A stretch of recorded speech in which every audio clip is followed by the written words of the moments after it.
Welcome back. Thanks for staying with us here on Fox Weather First. I'm Britta Merwin alongside Haley Meyer. September has brought in a long stretch of dry weather for some folks across the U.S. and now we're getting some much needed rain. The problem is sometimes you get too much of a good thing.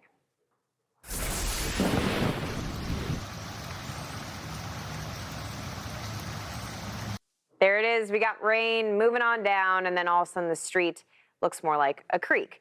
Now, we also have some construction here. These are the streets of Fayetteville, and that doesn't help anything. But when you have the heavy rain set in, and then you have more heavy rain in the forecast, and it looks like a wet work week, well, then you get a little uncomfortable with what can be unfolding as we work our way all the way to Friday. This could be a long week.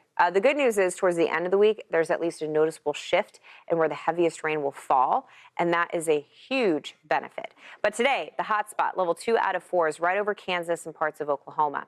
Now, as I said, here's the shift, right? And Wednesday's really the big day that it brings the pressure off of Arkansas and pushes it farther off towards the east. Not that we want it in Kentucky or Tennessee, but if we don't see movement after a couple days, it really can get out of hand.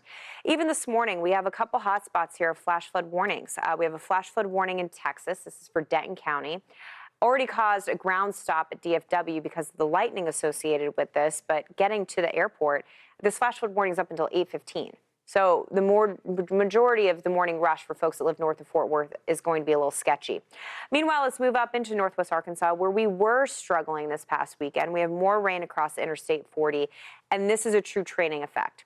Thunderstorm after thunderstorm after thunderstorm. So this is an area where it's actually getting worse. I will say we do have a clear out on the backside of this. So once this finishes for Ozark, we're going to see some improvement. But for Johnson and Logan County right now in Arkansas, we got flash flood warnings that will remain in effect all the way through 7:30 this morning.